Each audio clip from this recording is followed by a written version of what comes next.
All right, we are recording, and I guess I'll do a small um, intro. Well, I guess this is so cool. It's so conversational. um, I first met Amina while they were doing their undergrad in Richmond, Virginia, and whatever. I was like really attracted to your work ethic and just your general work, and then kind of lost touch after I stopped like working. I don't know who left first, me or you. I think maybe you. Anyways, but then I kept track of Amina's work via Instagram, and it was just awesome. Like I love like these like kind of. I guess I'll let you talk about them, but like to me, I was seeing them as like these meta cityscapes that were like layer upon layer. I liked how mediated they were. Um, Anyways, so I was really excited to have you on and talk about them. Um, Now, Amina is based in New York, going to Parsons at the New School, getting some sort of uh, combo degree. I should let you tell it. Anyways, it's design and hang on, I took a picture of my notes. Oh no. Design and Um, tech. Design and tech. Got it. Cool. Um, that's enough of that, of me embarrassing myself. Now I'm going to turn it over to you, and then I'll round us up as the time goes on. Um, cool. It's all yours. The floor is. Just navigating Zoom and Windows. Well, Mac, but computer Windows. Okay, so I'll be talking about my art practice, and I'm considering it as like building a language with found still lives, which are what I primarily make. So, who am I? I'm Amina Palmer. I'm based in Brooklyn, New York now, getting my MFA in design and technology at Parsons. I'm coming from VCU. Dana was one of my professors. It was awesome. Um, Today I'll be talking about my found still lives. Having grown up in Richmond, Virginia, and while living there, I was always doing something creative or otherwise expansive. I went from drawing all the time to playing violin and learning languages to taking photos, and did that for, I guess, almost 8 to 9 years now. Um, I learned about art school while in high school. So before that, it didn't exist in my mind. I didn't even know that was a thing. And chose to stay local and attend VCU, Virginia Commonwealth University, because they have a School of the Arts and it was like the least crazy cost. There, I learned to position my art making as research because it's like a research institution, and I found many jumping off points and for making the things that interested me. So I'd say for some context, my default art making mixes photography and design, and I think it really has since the beginning. It's like a hybridization of image, curation structures, and careful presentation. I use a playful approach to making my work, not really taking myself too seriously. And honestly, I'm laughing at most of the images I take as I take them, either because I'm stopping in the middle of the sidewalk and like waiting a bit too long for someone to walk past to get out of the way, and just playing an endless game of observation out in the city. Next one. Oh, I forgot about that. Nice. That's so good. So with my playing a game all the time, I'm practicing active looking, which now I'm starting to think of as kind of a meditative process, just because I'm pretty easily overwhelmed with sounds and all that's going on. This was a thing in Richmond, but even more so now in New York because it's crazy up here. um, in making my work, I'm primarily collecting and then presenting it. I'm hoping to encourage others to also actively look and see the changes around them day to day, even in the same things we look at every day. Something's different usually, whether it's position or just wear and tear, especially in city environments. Um, and a lot of the work I've been doing, it's more so aimed to draw in a viewer into how I'm making the work and why. I'm drawn to these particular found images, as I like to call. Um, and I consider them to be like scenes sculpted by things I haven't seen and haven't really participated in. Like this truck end back here. I didn't knock the light out, I promise. I don't even touch things outside. um, so far with making my work, I began making my found still lives, which I consider to be made possible by unseen actions. And I consider them found, kind of like if you've heard of, I guess, found sculpture, that kind of thing.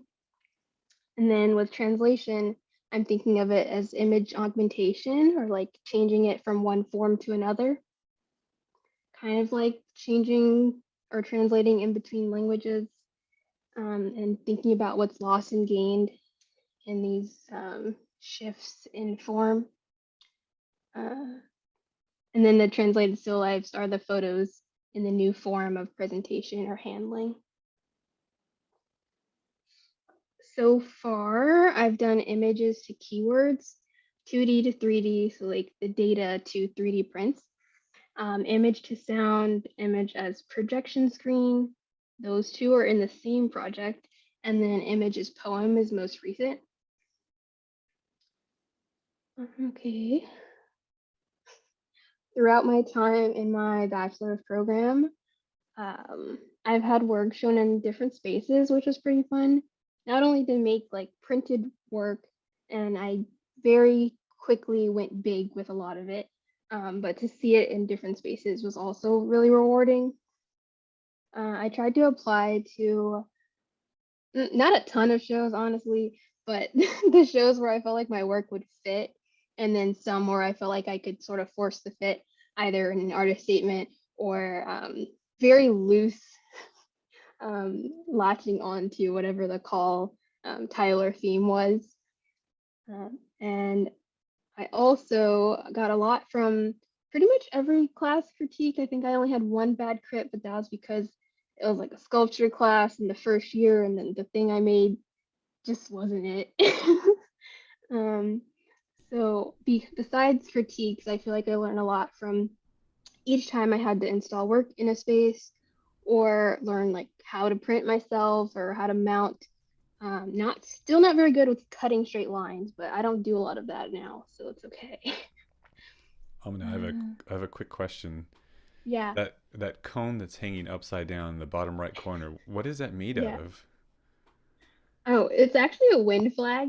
I bought it because I liked it, and then I ended up putting it in this show right here, my solo show. I don't know. They said to bring whatever I wanted, so I just brought anything I felt like sort of fit into the sort of universe that Yeah, I was it making. works with your work so well. Yeah, that's awesome.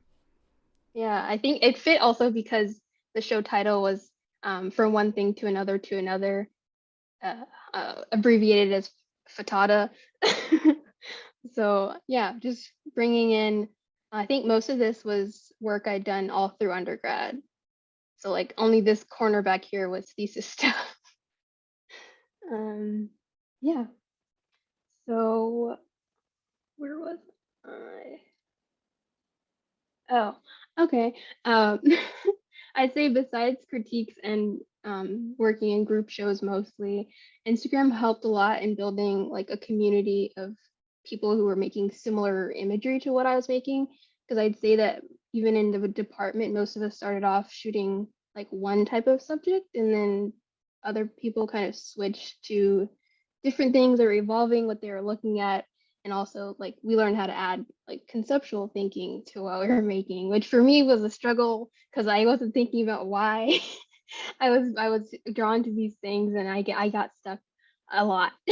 So like most of the projects I'm making are a way to get past that roadblock, or like get back into it each time, because I kind of forget and just revert to when someone asks me why I'm making this work, to being like, well, I just like it. So you can't really say that and then expect to get into the show with everyone else. I just want Um, to. Jeez. right, it looks good. It's funny. So with those new pathways formed in my brain from all that talking and writing and listening to other people talk and write about their work, I got plenty of artist talks in as a listener in my last year. I made a point to go to everything that was at like our local, I guess the school museum. That's a thing. I went to like all of those, especially the graphic design ones, because that was a program I would have double majored in if I'd had a second body. So in 2020, the same year I graduated, I had my first solo show at a gallery. Still so far the only one, but it wasn't that long ago. So in 2020, I had this show called From One Thing to Another, and basically it was sort of a cumulative process of all the work I'd made in undergrad that I actually liked and had space for on the wall. So next, I say some of my recent interests because I kind of have a ever expanding, never ending list and Pinterest boards of stuff I'm looking at. Not to mention Instagram and another avenue I'll talk about later. But I have an extensive list of interests that's always growing. Whether it's new things to learn about from contemporary work or art history, because I minored in art history.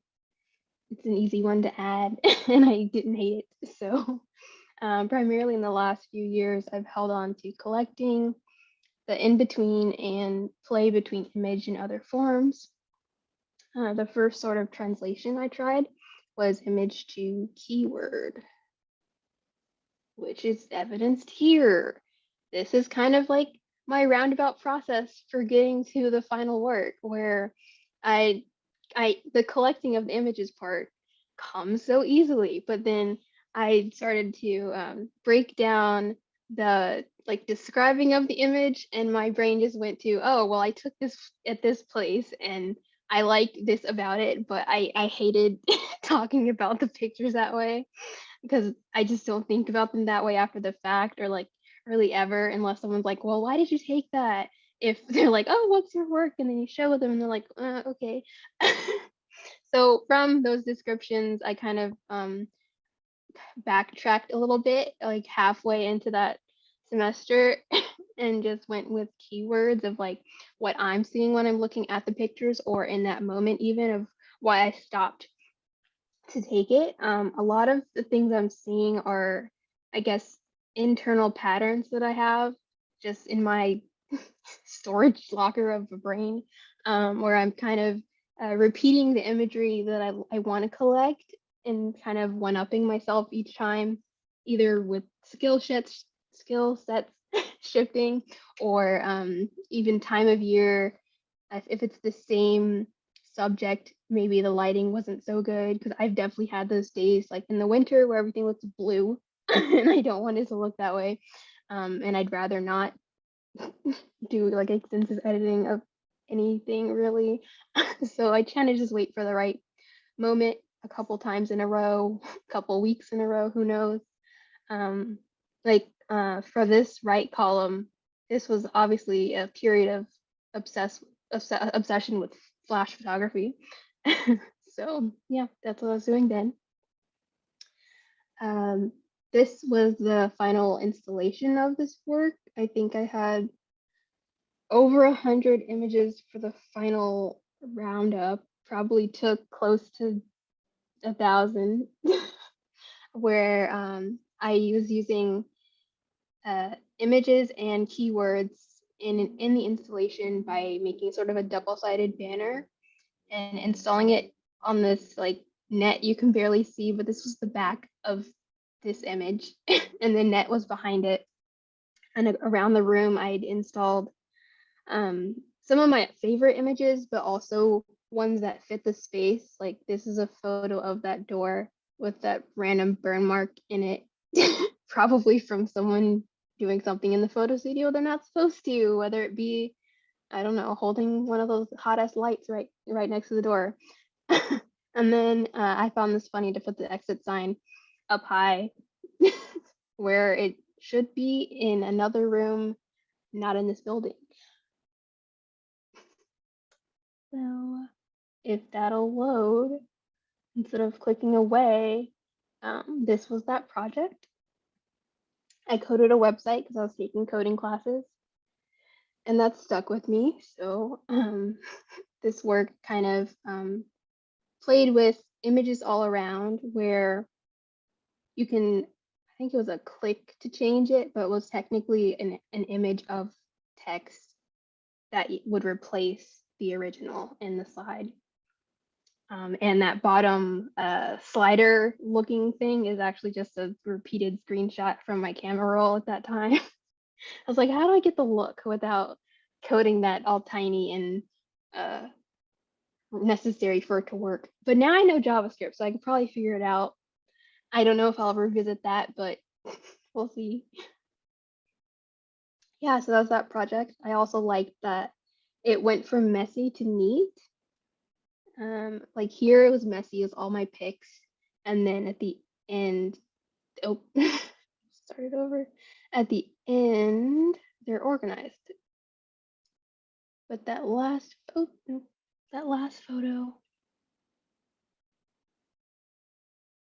1 second.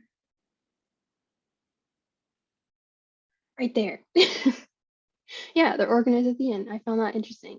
Both of those were screenshots. I'm just putting images in where you're probably not supposed to, but it was my code, so I didn't care. It works.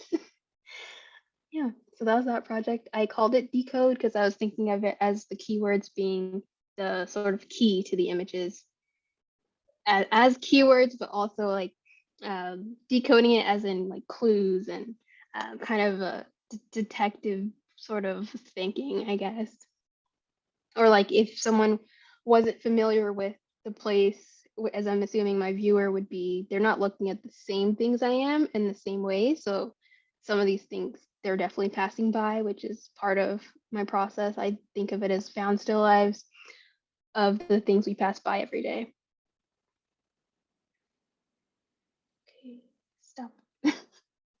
Okay, and then for my thesis project, I was like, I'm gonna make 3D photos because that's another thing you're not really seemingly supposed to do, as evidenced by how many times I crashed Maya, the 3D software, trying to do it.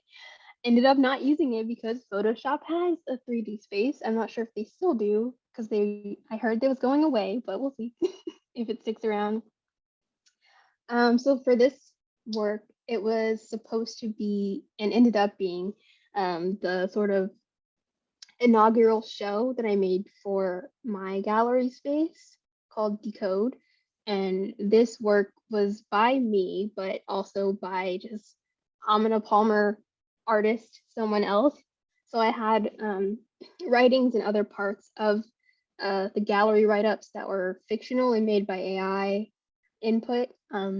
So yeah, some of it was real, some of it wasn't. And I made 10 3D prints and 10 banners. Some of them matched up, but then others were too complicated to 3D print. So I went with the ones that printed under 12 hours so they wouldn't stop my printing job in the library. That's how it works. So these were the 10 final banners. I actually sold some in that solo show, so I don't have all of them anymore.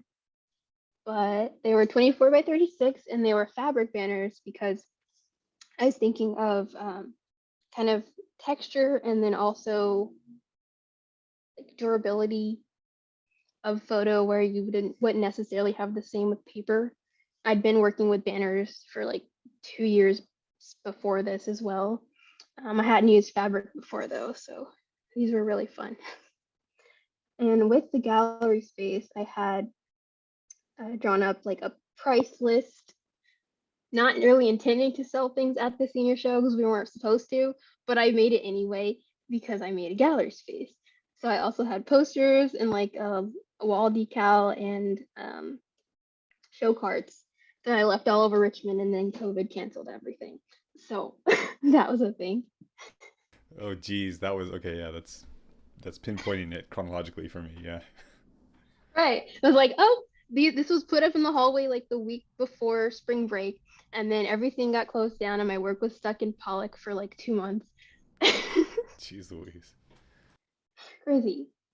And then the summer before, I'd actually been making a ton of posters just for fun, and they ended up being the like fake show posters for the gallery space.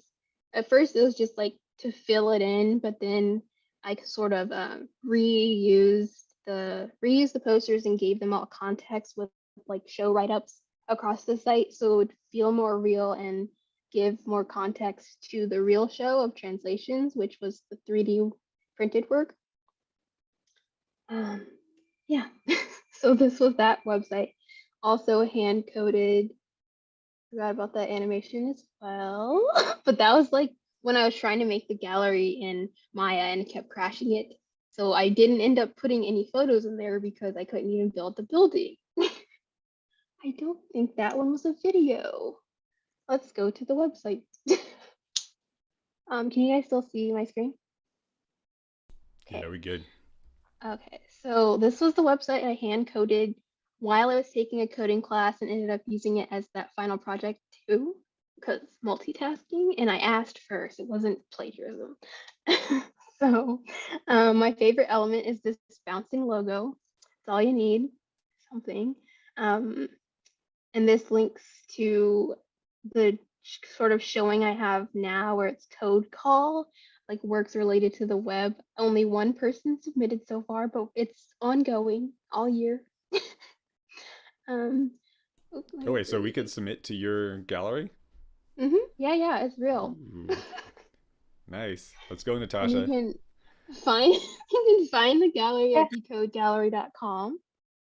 Also the Instagram, where I post director's drops so far as like what I've been looking at. Sometimes it's like over 2 months, but I try to post like at least once a month on here. It's like different types of work, not all code. I think the code call is just the one that I have been limiting to work about the web, around the web, or hosted on the web. So you can probably get away with a lot. It could be a painting that you have on your website, and I feel like that's enough. So back to this really quick. I played around a lot with trying to make this feel like a real gallery space. That didn't load properly. Yeah, okay, that's what's supposed to do. I had a lot of little animations before I learned how to use JavaScript properly, so those were kind of like uh, fillers. But each show has a description that I made in collaboration with an AI software. And they kind of all fit in one like prescribed space. So they're different sizes, but that's okay. And then, yeah, so these were more shows, more posters that I made for fun for no reason other than these were things I liked. And I was trying to do one a day. I think I stuck with it for a couple months. That tends to be how I work with things for a couple months. And then the gallery had like an about page that was half real, half not, also made with AI. I made a floor plan based on the model that I didn't end up using. It has a shop as well. Uh, these are real. You can buy them if you want. Oh, Can't that's buy the sick. cone, unfortunately, but I had to have it in the shop. You can buy masks. They Oh, support Biz Arts and Oakwood Arts in Richmond. Because I'm doing this through Bonfire, these like real links. So that shop is live if it'll load, but it's not super important. I just clicked it so you have to see it now. Okay, yeah, and that was just just like the logo. It's kind of like going off of some galleries have gift shops or like book shops, and um, at the time I'd made a catalog for this gallery and project as well with all of those like fake show write-ups and uh, the fake Aamina Palmer artist as well as as a bio in there. Um, yeah. Oh, I'm also obsessed with thank you bags. I'm sorry if that was kind of random. So that's in my shop as well, and as an item to purchase for free. So that's how that works. Because at that time I had over 100 thank you bags for another project. So this was the translation show, if it'll load, where I had the 3D print and in between state that ended up on banners. Some are broken, but that's okay too. And because our show was canceled, I made a virtual installation of what I mocked up beforehand. So that's what this is. All coded. That is It's a 50 lot lines of of code or so because I didn't know how to shorten it at that time. yeah, there's a lot of animation here for hand coding. It's like, ooh, what can I make slide in? Or marquee, which is like that. Oh my gosh. I don't know if you're headed towards this or not, so you can stop me, but what was the size of the 3D prints? Oh, they were about the size of like 4x6 photo, like about that aspect ratio, dimension. What's the word? Yeah. About that measurement. Back to this slide. I don't know why I was nervous about this. I love show and tell. Sorry. So now I'm into grad school. I've been here for a whole year now. I'm gonna be going into my thesis year already. I don't know what I'm gonna be making, but we'll figure it out.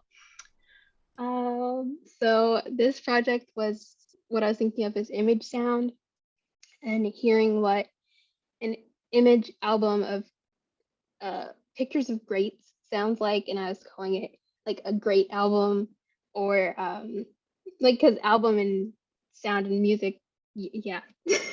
A great album. I love that. It's funny. It's funny. So the guiding questions that I was asking, because here at design school we have to structure things in this way, where we need guiding questions and concept statements and stuff before you start making it, which is kind of backwards to me, but I'm learning. Uh, what is found when flattened forms are newly made 3D and enlarged?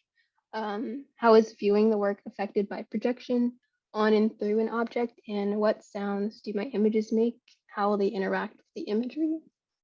So when I was thinking of this, um, I'd want, by the way, I wanted to quit this project like 3 times along the way because my computer broke and like couldn't figure out how to make anything.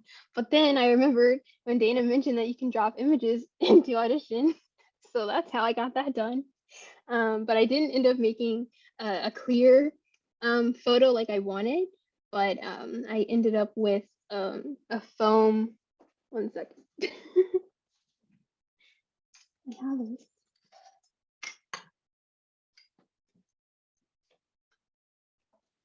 I think the real thing's better than uh better than a picture of it. But it was like a really thin foam CNC cut um image of the one on the right. And I use that as a projection screen.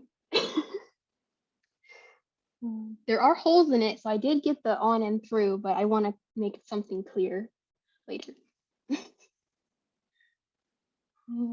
So I'm not sure if you'll be able to hear it. It's a little bit ugly, but it's image sound.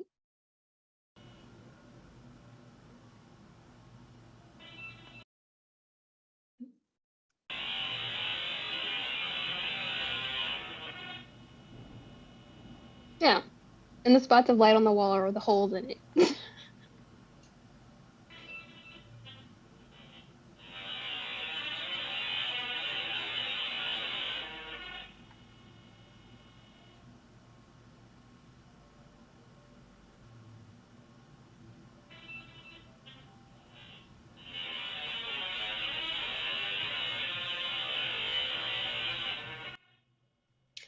Yeah, so I was attracted to sound because I'd been listening to a lot of lo-fi, and this is nowhere near lo-fi at the moment, but at least I tried it. Okay, I'm gonna stop it. It's annoying. So that is what these images of grapes sound like all together. Because individually they kind of sounded like nothing. It was like a beep or like a sort of very far off construction noise almost is what it sounded like to me. So I fiddled with it a little bit, and I don't know, just made it work and pulled together this documentation video for that. What else was I gonna say about that? I don't know. Did I skip a slide? I did. But anyway, looking into that work, I was thinking about sound sculptures, holograms, lenticulars, basically like playing with things you're seeing. And then this sound piece I saw at the BMFA, I forgot who it is. Nadine Robinson's coronation theme. And this was kind of a loud piece, but it sounded good and I liked it, which was surprising because I don't like loud. I've only been to 2 concerts in my life. I deal with it because I like the artists. Yes, but these are Okay. who I was looking at, primarily photo work, but also sculpture work. I feel like I'm always looking at both. Also painting recently. Yeah, and that's that. Don't play again. Okay, and my most recent project, besides like the found still lives, which I'm doing all the time, got like maybe 2 good photos today actually. Uh, but that's kind of an everyday process.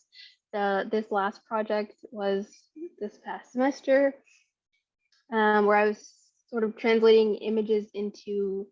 I'm thinking of them as image poems because I was positioning the poems as equal to the image, not just like a caption or keywords as I used text before. Where's my mouse? Okay. So, this time I was exploring what was gained when you add poetic text into the mix. Um, since I tried pulling out keywords before, the process still made sense to me. So that is how I started. Uh, I don't know how else I would have honestly. Besides figuring out how to write, I had to figure out what I wanted to pull out of the work. So, someone I follow who does like explaining their work pretty well, I think, is Enoch Koo. He breaks down his photo framing decisions in his practice and like shooting at a specific time of day, or like if he takes it at a time he doesn't like, he goes back when there's like better sunlight, or waits out the wind to get the framing he wants, like in this example. I'm getting tired. So those examples were his work. Yeah, yeah. Cause he was doing this on his Instagram story for a bit, and I really liked it because some of the decisions he was making felt really familiar to how I'm uh, framing my work and just like thinking about the images as I'm making them. Because like for me, it is still pretty quick, but I do decide sometimes whether or not to take a picture by if I want to do that sort of background framing and moving and seeing if I can even get the angle that I think of when I saw that situation. Sometimes I just give up and leave, but it happens. Um, so I don't want to talk about that one, but a photographer I follow and continue to look to is Christian Michael Hilardo. Um, he adds like poetry into his photo work, and they're kind of woven together because he was a writer first, I believe. And he does this in his books and in installations. And his Instagram is really inspiring to see because of how he can sort of really tell a story with the photos themselves, and it doesn't feel like an artist statement or something separate. It feels like part of the work is all being woven together and like leaning on each other. I feel like even though they both stand strong and kind of reel you in either with image or text regarding like which you see first. I don't know how you scroll on Instagram. I scroll all the way to the bottom to see everything. So I see text first a lot of the time. um, yeah, and another person I look to is Ray Walsh. Might know them from Richmond. But now they live in the UK and they're making a book right now, which is exciting because they also really use words well, and they stand out to me a lot because of how they do use IDs on their images and carousels on Instagram. So like it's just usually a very poetic description of what's in frame, and I just wouldn't have thought of using a caption space in that way, or the comments even, because I think in my own captions I try to make them like a funny blurb of like 1 or 2 words, and anything longer feels a bit strange to me. Though I do have like every couple months of like a like check in, like what I've done, or like how school's going, kind of like a couple sentences, and that's enough. So with the what I made was another website, but this time, actually I can go to the website. I don't want to use the video. I have the video, but I don't want to use the video. I want to show this. Well, my favorite element is this cone that leads to a random page. But So I every time you also click on it, it goes to a random page. yeah, I didn't code this. I had no time for that. But I designed the website on Cargo. Um, so the footer is also the menu, so you can go through the poems this way, or you can click to go straight to the about section, which I kind of formatted as a letter or a note, explaining kind of what I'm seeing, how I'm seeing, and then how I'm doing like this sort of translation. And the project is called an antholog because I was thinking of it as a photo log and an anthology because of image and text. So I kind of put all the works together. I think there's like 28 right now, and this will probably be an ongoing project, by pulling colors from the images into the backgrounds and also into the text, because I wanted the titles to go for both the image and poem. And still reading left to right, which for most of us are pretty used to. And I included the keywords because even though they were part of the process, I wanted them to be visible, which I think for this rendition of translations would be the format of the in-between. So this also navigates with arrows. So I find that really cool. Like left, right, because you do have the menu up here as well, and the back to the home page if you want to. So these were the images I was looking at. I think I took all of these. I was only 28, but like January to May, probably. It's hard for me to take pictures in the winter because I don't want to be outside. And like I said, everything looks blue. So it's like few and far between. I feel like I do a lot better in summer and fall. Somehow the heat is less horrible than the cold. But I do have dedicated shoot days sometimes, so then I can try to get to 50 at least. That's low for me, but it's all been weird since COVID. So I used to be like, oh, I'm just gonna take my camera with me today and you casually get like 200 pictures. So a lot of these I was pulling out the keywords of what I was seeing in that moment of taking the picture, but then also looking at them later. Again, not really thinking about like I took this at probably 40th Street or something near Koreatown in between some buildings. I don't remember. Generally, I'm using my photos also to map my environment, so I do know where it was. And I'm like learning a new space as well. I did the same like in Richmond, thought of it as mapping. So I if I took a picture a couple years ago, I'd probably know where it was. But if you wanted to, you could trip me up by making it black and white. Then I'd lose my context. Like, oh, what? Where is that? Sometimes even turning them upside down gets me for a second because I'm like, that's not right, but how? So like this one I found really fun because it was like a subway map holder plinth thing that I guess was broken or under construction and it was just covered and wrapped. But apparently people have been poking holes into it. And the caution tape was like wrapped around under the other plastic. Just interesting, kind of mummy vibes.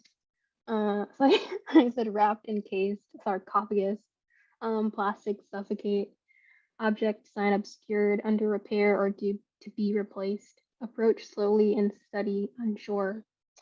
And I kind of took this picture while waiting for the subway, uh, being anxious about people around me as usual.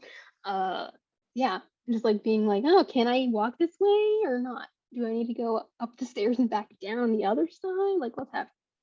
But yeah, it was kind of to itself in all of those people. Another cone. This one's called Loud because of the color. And I think it's really funny that I put resilient in the poem because it's all like torn up. You'd think it would fall over. I did the whole like look at it and then watch it as you walk past because I'm like, how is that? How is that happening? Also, there's a ladder set up, but no one was up there. So like, okay, there's so much around here that's just like left around. Like, yeah, I feel like even more than Richmond. Like, I don't think they'd leave a ladder out in the same way in Richmond. Like, you'd see the cones and you'd see the barriers and fences and stuff, but not things that let you into a space when it's unoccupied. Also, someone Very would just strange. steal the ladder in Richmond. That too. Like, oh, we need this ladder for our shoot in 2 weeks. I saw one down the street. It's been there a week. They don't need it. That's how it goes. I've also heard and I've seen people who take cones off the street. But it's funny because I buy one before I take one because I'm like street germs. Ew.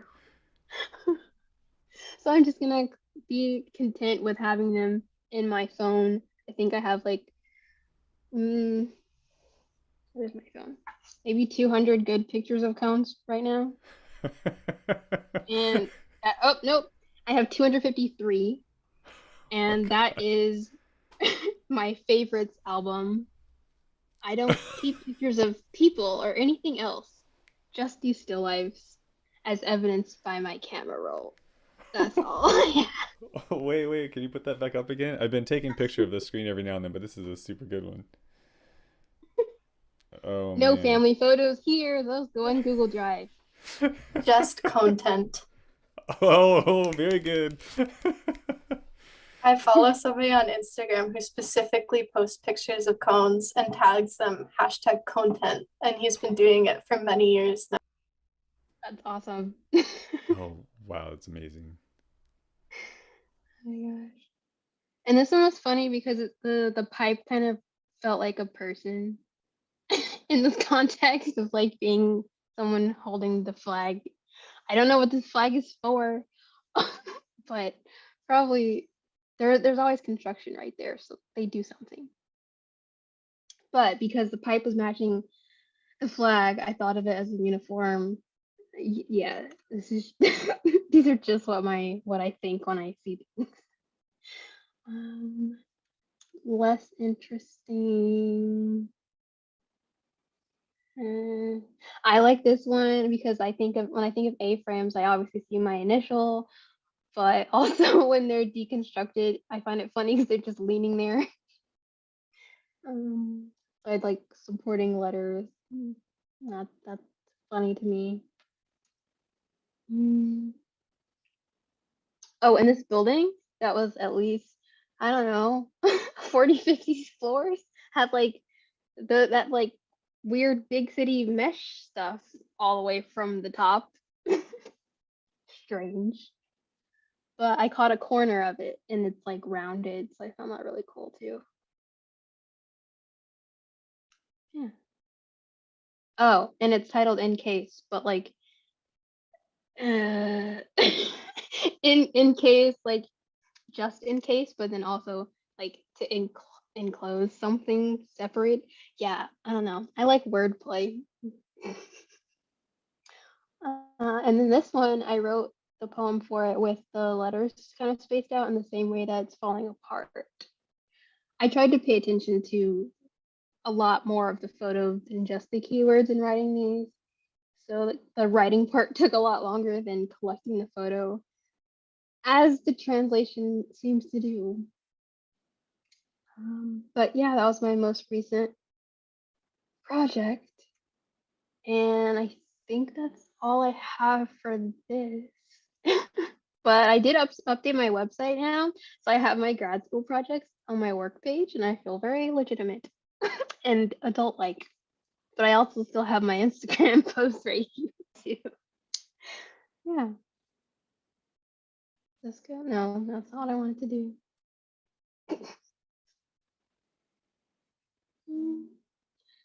Is it a love? I don't think I'm logged in on this Chrome profile, but here's my Instagram. This one I posted. Yeah, no. Okay. I think I have double authentication on or something, so I can't. I'm not gonna log in on this one, so you can't really get any closer. But there's a really nice cone I got a couple months ago, where it feels like a flash photo I have. I'm gonna turn the light on.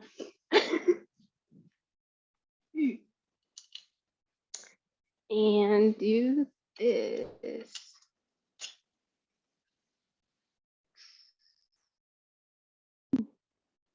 Okay, yeah, like this one. It felt like this, so I took that one. These are the thoughts. When I see pictures, I'm kind of repeating what I liked before. And this one was interesting because these signs were all that close to each other. I don't know what was on the other side. I can assume this one was stop. But like, what are the others? Probably no parking. That's how cities are. That's no one parking of my favorites. Ever. Yeah. And then I do a lot of layers as well, kind of like digital collage. I find it really fun. And to have them kind of build up with the carousel feature on Instagram also.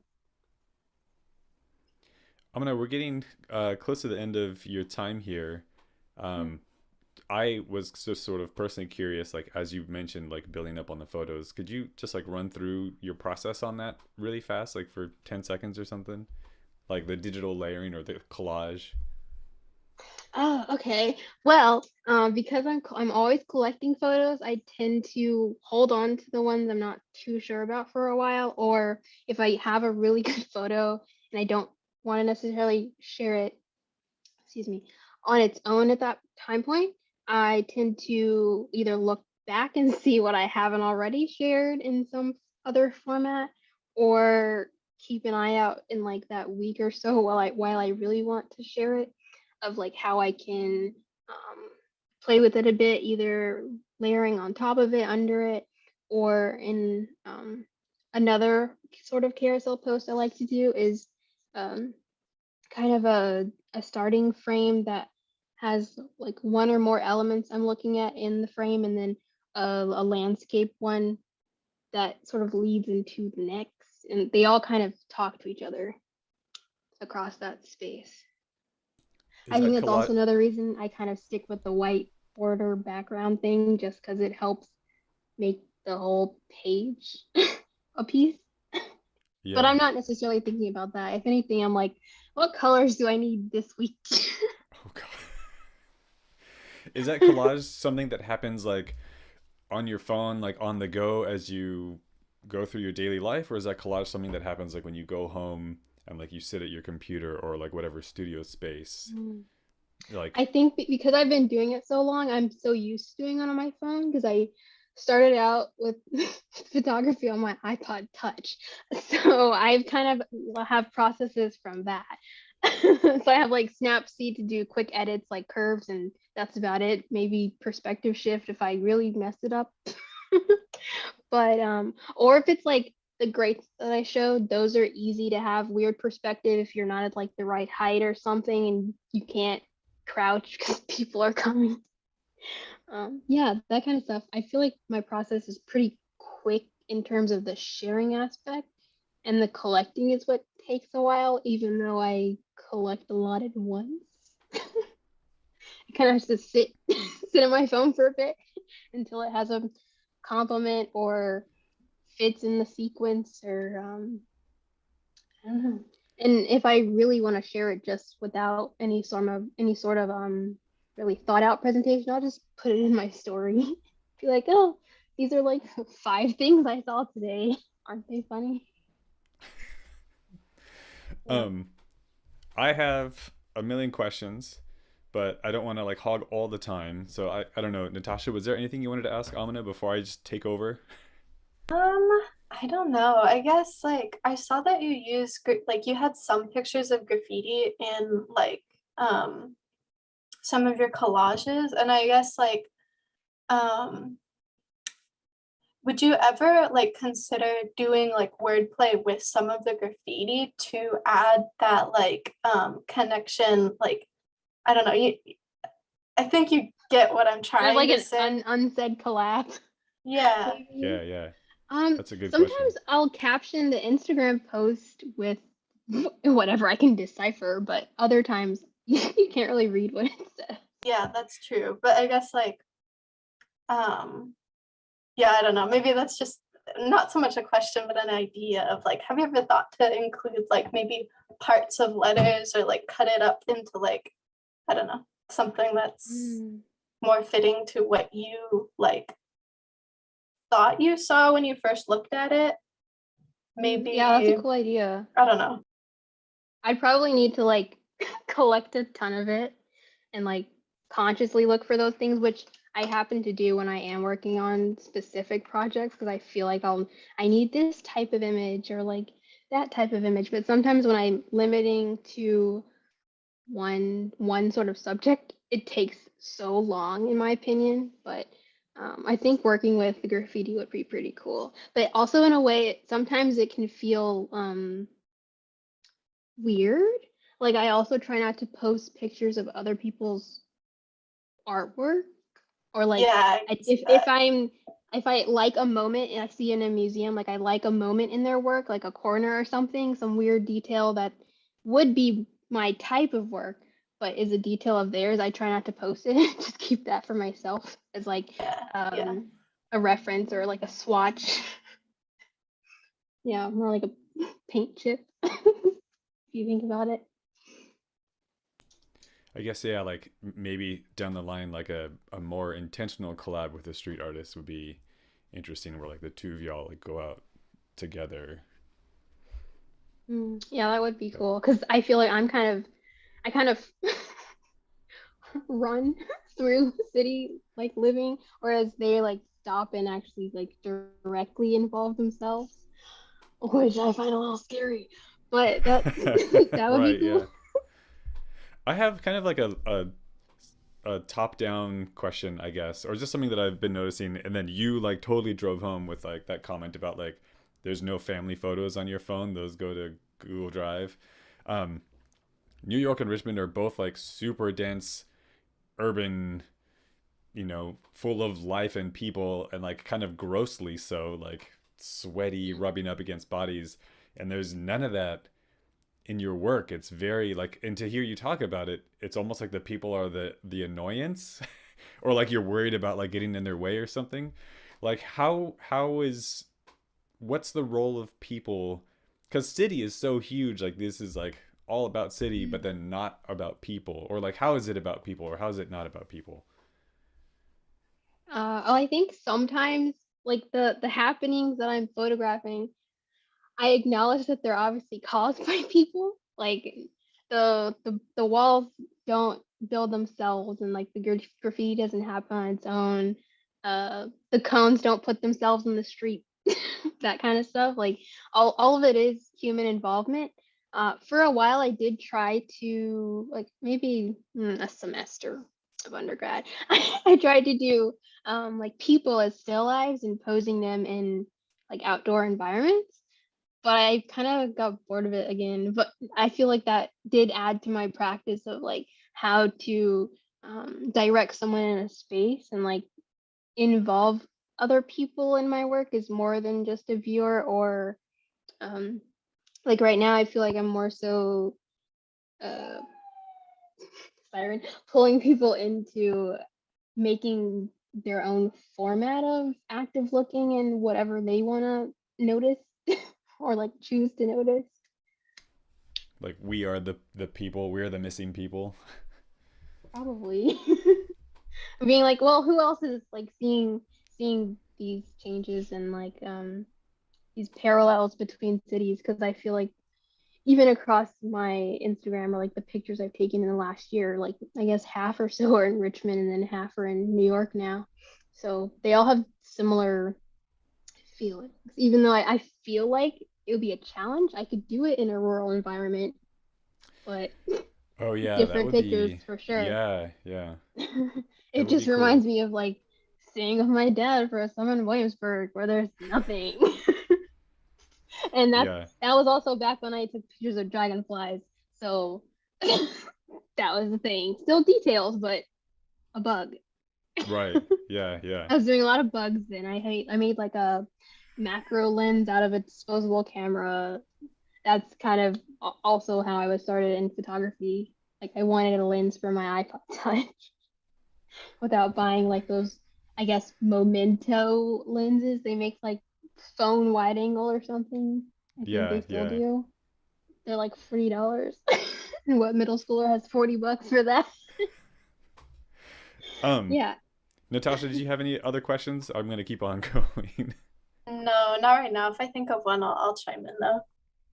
I don't want to keep you too much You longer. filled the quota. It's okay. Nah, that's right.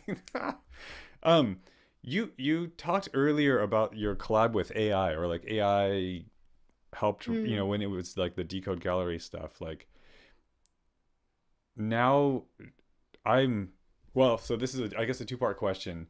Um, the first part is you've gone from image to keyword to poem. And I'm really excited to like see how you continue that. Like obviously I'm like, and then another image like from that poem. But like I don't know if that's you or you hand it off to someone else. This is like a game of like visual telephone kind of. Mm.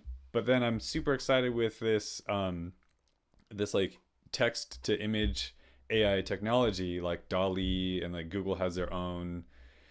Like is that something that I you would be found Dolly this week. Everyone was using it. I was like, what is this? Yeah, yeah. Is that something that like feels like a natural progression for you? Like let me hand these words off to a machine and let them make images, or I don't know. I guess I don't know Mm. what my question is, but like that's interesting to me, and then to see you work sort of in the reverse of that so far. Like where do you want to take this next? Who are you going to hand these words off to, or is it like something that you'll look at these poems like later after your usual Aamina Palmer gestation period, and then like generate images from those poems? Mm. Well, I think involving an AI or like a technological persona or something like that would probably be something I would try. I feel like I have classmates who make that kind of stuff. I just don't know how to do it yet. But it would be cool to make my own. I think with what I've been doing so far, just like breaking down the images and learning to explain them in a way has been an effort to make my way of making less robotic. So I'm not sure what the trajectory will be. Yeah, I like that. And I don't want to keep you too much longer, but I couldn't help but think about like accessibility in your work and like applying text to images to make it more accessible. How does that figure into your thought process? I mean, it sounds like it's just initially a very personal thing. Like I do this because I want to like decipher images in different ways. Does accessibility figure into your thought process at all, or just happens to like kind of overlap with that? Mm. I think with the keywords and poems this go around, I feel like between the first keywords project and this one, I heard of alt text as poetry. I think it's like a project and a guide to making more accessible things online. So I think making more work with alt text as part of it and not just an add-on will be my next goal of like maybe just revisiting the things I've made and making that more accessible in that way. Because I know using screen readers is a bit tedious in my opinion. But yeah, also just like even if you don't have a certain difference, I guess, um the need to use that sort of technology shouldn't be the second choice. It should just be built in my opinion. I feel that way, especially when I'm really fatigued and don't want to like read a ton. Like I struggle through those art history readings I have to do. Nothing makes sense. Why they write it like that? And why is the font like that? Yeah, and like the screen reader I found does not recognize that that's an image. What is happening? Right. Yeah. Uh, yeah. Yeah. That's awesome. I'm gonna thank you so much, Natasha. I don't want to cut you off if you had any other cool. No, no, thank you. Thank you for joining us. It was so cool. I thought it was just gonna be Amina and I. This was awesome. Um, cool. Yeah. Thank you so much, Amina. I'm gonna clap for you because I feel like that's something I want to do. Yeah. I have more I can show. If you want. No, this is I still have all perfect. my books from undergrad and like the other websites I've made. A lot of it's on my website though, so Yeah, I've linked your website and your Instagram in within our class, so I'll be like pushing cool. that. And I think I've also made the presentation public and I have a couple links in there Oh, sick. if Yeah. you want. Can you send me that? Oh, no, there it is. Nice. Um, That should cool. be the full URL. Yeah, yeah, that's perfect. Is that okay? How long is that going to be public for? Can I post that in our class as well? Yeah, yeah, you can share it. I think I'll just leave it public because I feel like I like the structure of what I made. It can be like a reusable thing, Nice. Cool. at Cool. least for this year. Who knows? Well, all the best. I'm excited to see where your work goes. And yeah, thank you so much for spending time with us today. Yeah, thanks for having me. This was fun. Oh, I don't Thank let's know you. do it why I was again. nervous. All right. I'll talk to you later. See you later, Natasha. Cool. Thanks, Natasha. See you, Amina. Thank you again. Bye.